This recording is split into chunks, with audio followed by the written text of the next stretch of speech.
It's all hands on deck to address the healthcare inequities in impoverished and communities of color. Today, 200 leaders, including pastors, elected officials, and business leaders, held a discussion about the problem. Joining me now here on The Factor Uncensored to talk about it is Bishop James Dixon.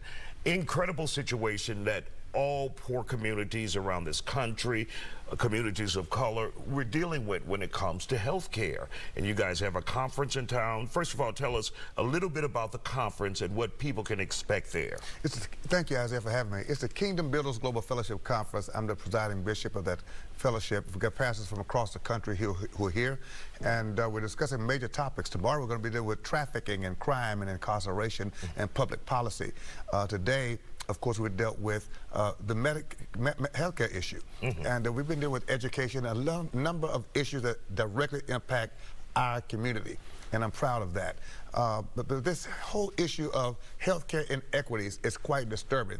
We learned today that 1.6 million blacks have died in the last 10 years, excess deaths that did not have to happen just because of lack of health care.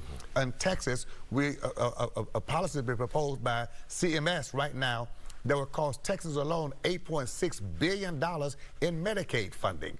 And so we've got a plethora of issues. So from trafficking, we lead in that. We'll talk about that tomorrow morning at 10 o'clock at our church, the Community of Faith Church. And then from health care, we're dealing with that. So everywhere you look, we are fighting to survive. And how do we address these inequities when it comes to health care?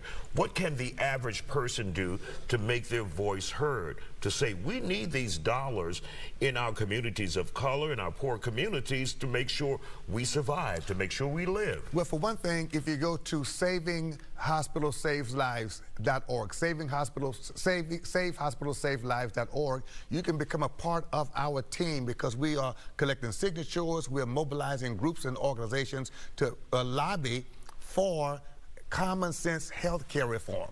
That's very, very important. And of course, at the NAACP, you can go to our website and join our health committee because we're working vigorously on this issue. We need all citizens to learn, understand, and get engaged because you can, and your voice can make a difference. We've got a bipartisan coalition working against these adverse policies. So whatever your political persuasion is, you ought to want to be healthy, want your family healthy, and your community healthy.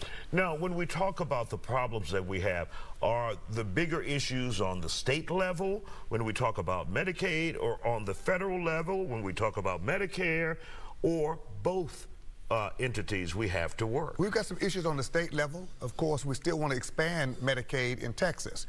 Texas has the most uninsured people in the state. But right now, this policy out of CMS is a carryover from the Trump administration, but the Biden administration is taking the same stance. So we're dealing with this from a federal level right now. We've got to stop CMS from enacting this adverse policy. For those who are not familiar with CMS, thank you. That acronym, what is that? It's Center for Medicaid and Medicare. The Center for Medicaid and Medicare in Washington, D.C. That's the federal agency that makes Medicaid and Medicare policy. And so that's that agency. It's based in Washington, D.C.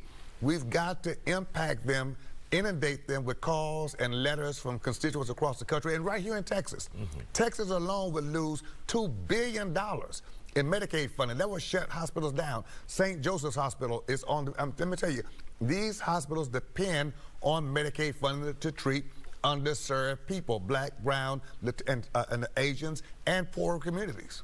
And one of the other issues that we deal with a lot in communities of color where the resources are not there, to really quick address this, mental health care. Oh my God, yes. Mental health care would suffer tremendously. We are already underfunded.